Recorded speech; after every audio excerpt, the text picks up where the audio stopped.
I just recorded an entire intro and I was blurry, and now I'm really scared that I'm blurry in this one too, but y'all...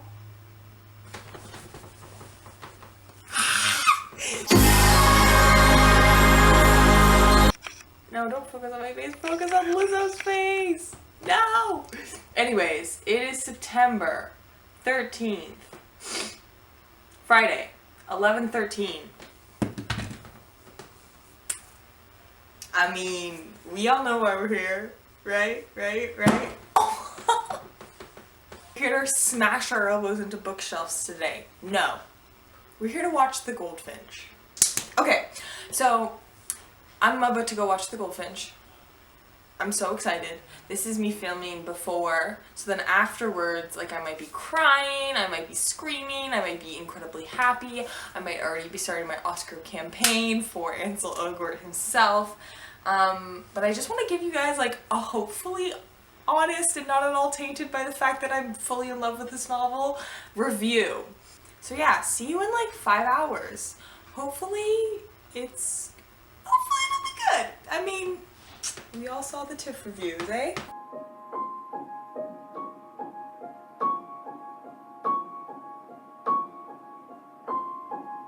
Peace out. This is gonna be super hectic, super chaotic energy in the next clip. Or maybe not. Maybe I'll like forget to film, but peace out.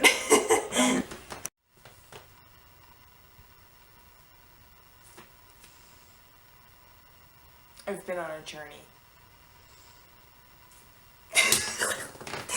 That was so stupid. Anyways.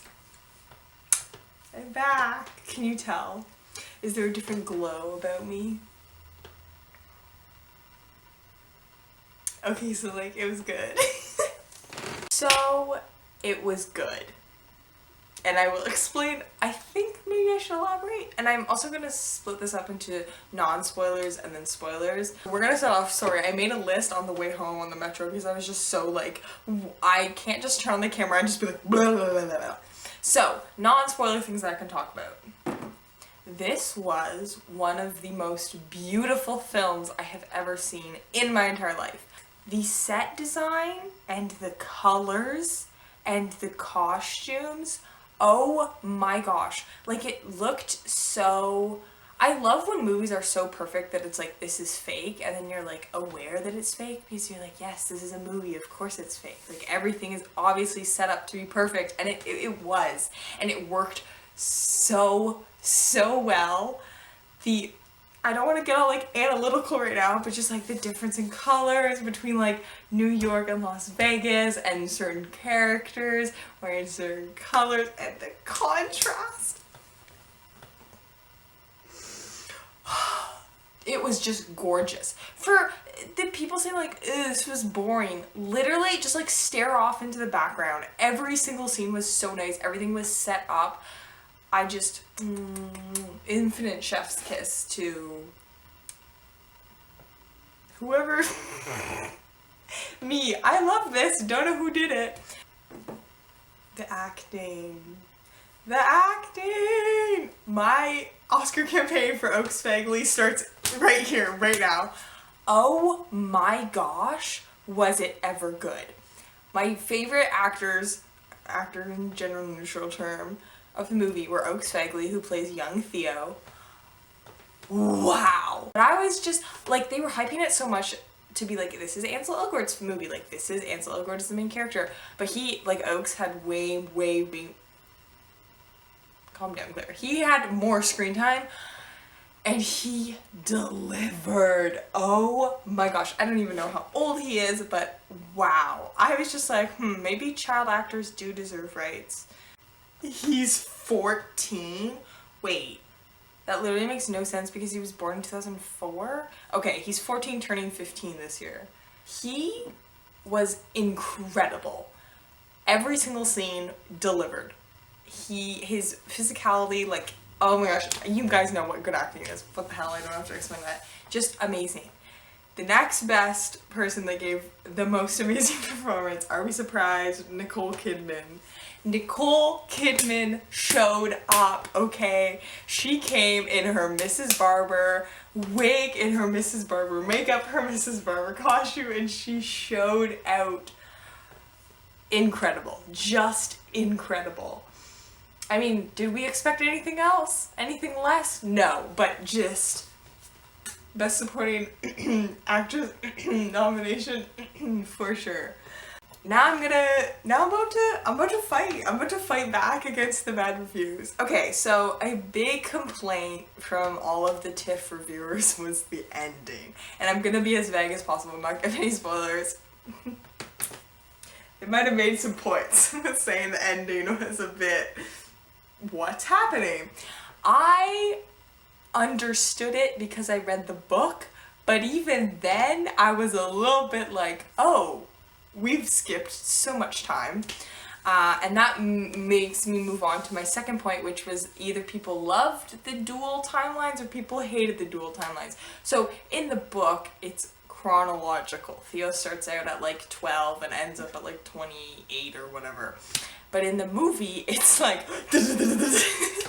obviously flashbacks. A great debate, was it in the older Theo we were having flashbacks, or was it in the younger Theo and we were having flash forwards? I liked it. I did not like the beginning. As soon as it started, I was like, ew, I hate this.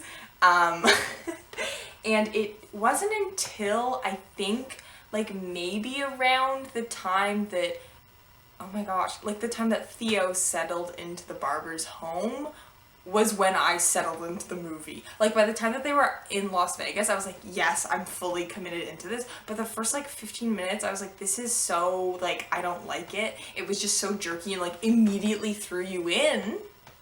And for immediately throwing us in and being a 2-hour and 30-minute long movie, it was like, okay. A lot of the scenes were done very slowly, but then a lot of them were done quickly. And basically my camera stopped recording midway through because it only records for 20 minutes. But yeah, I was just saying I think we could have found some common ground between the quick scenes and the slow scenes. A lot of the slow scenes were just two people talking, which obviously you want to, you know, live in the moment of the scene, but I just feel like it could have been done faster. I recorded so much of me just talking to myself, so now I'm confused about what I've mentioned and what I haven't mentioned. Yeah, so overall, as a story, it was fun, okay? I had fun watching it. It was an amazing adventure to witness, and I think obviously, not everything in the book could have been added, but I truthfully believe that all of the main points that were in the book were in the movie, and it got the message and the themes across, which is what I think the most important part is. You know, they showed the characters that needed to be showed, they showed the action that needed to be showed, and it definitely had, I got like it had the same tone as the book, I would say, if that makes any sense.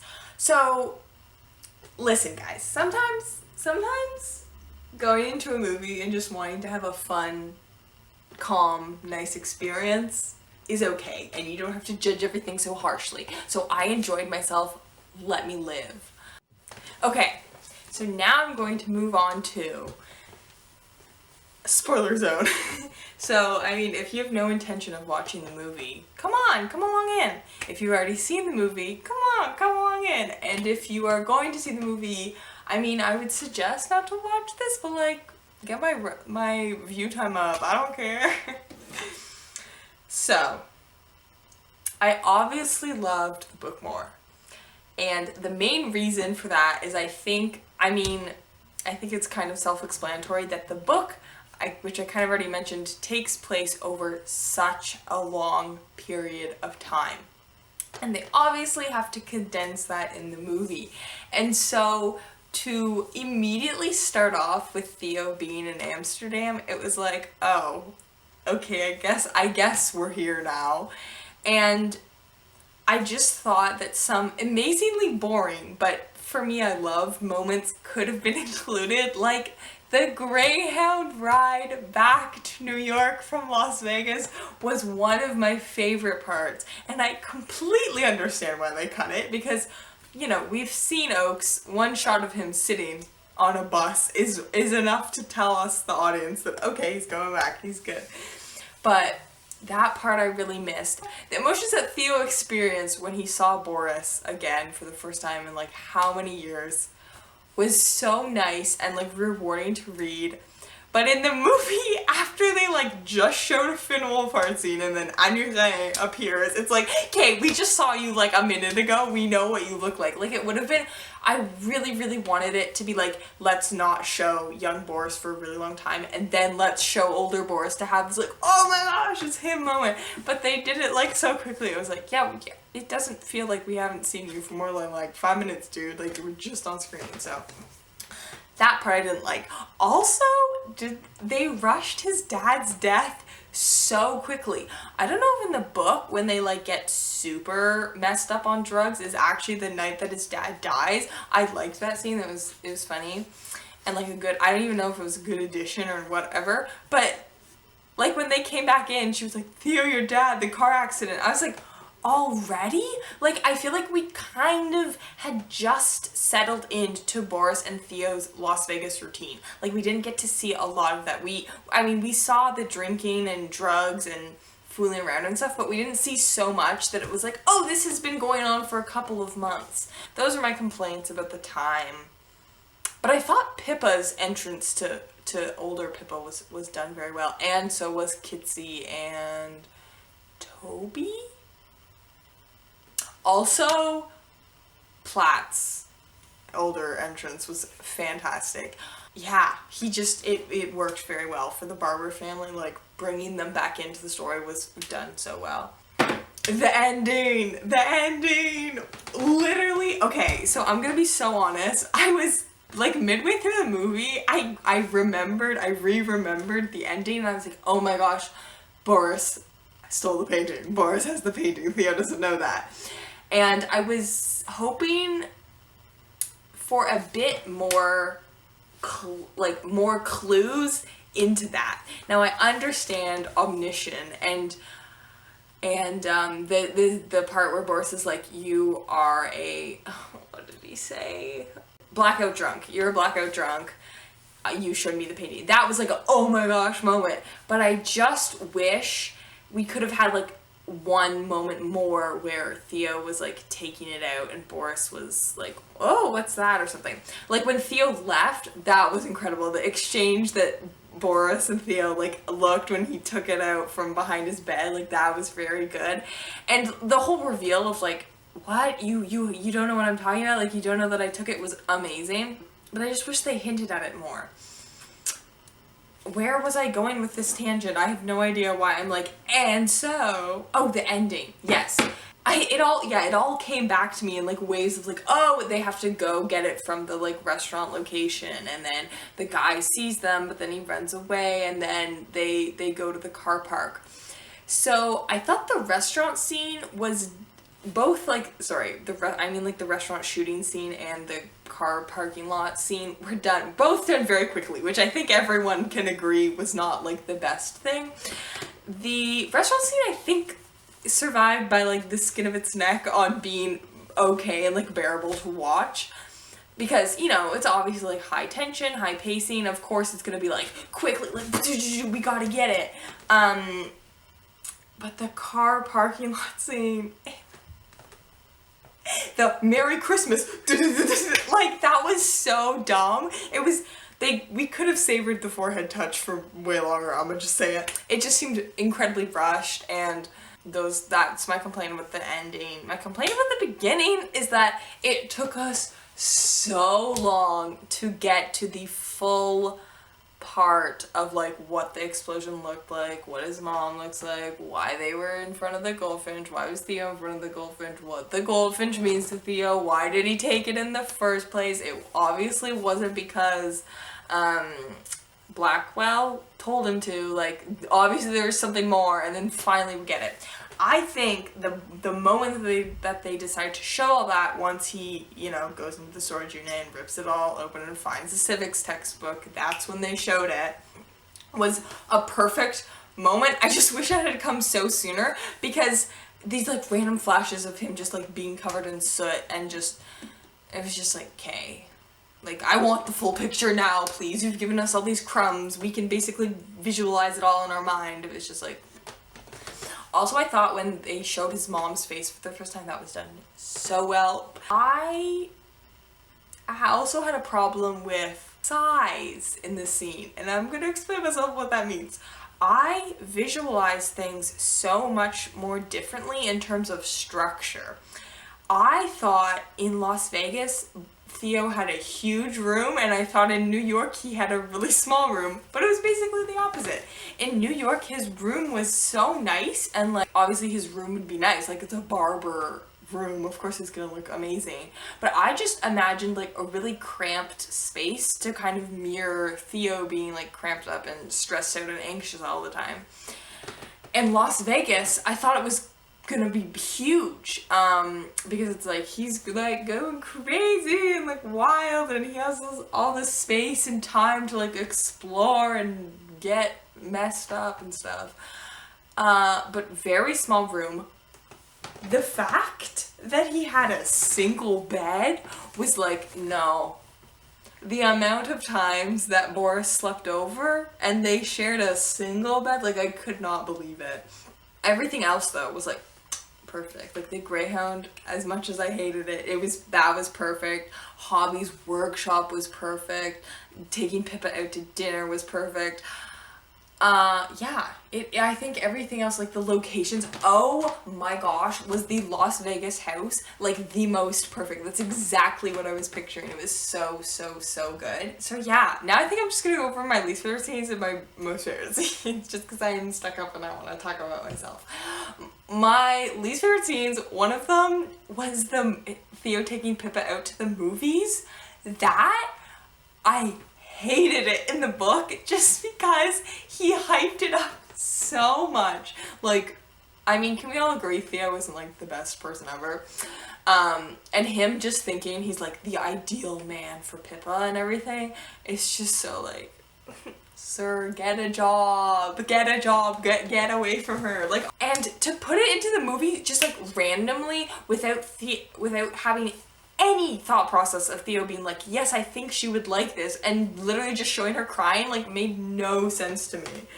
It jogged something in my memory of the part in the book, but like, if I was a first-time viewer that hadn't read the book, I would have been like, literally, what's going on right now? I didn't hate any scenes with Boris. I thought they were all good. I just wish we could have had some more alone time with the two of them. I feel like we should have seen more alone scenes, like the pool scene. Guys, okay, let's move on to my favorite scenes. The pool scene. That was not my favorite scene. I'll talk about my favorite scene. The pool scene, both of them. One with Theo, like, taking all his clothes off and then staring at it, and then the lights going off, and then, oh my gosh, amazing. And then him and Boris jumping in, and then when he jumps in, it's the flashback. I literally was like, this is cinema, this is cinema, this is what a movie is all about.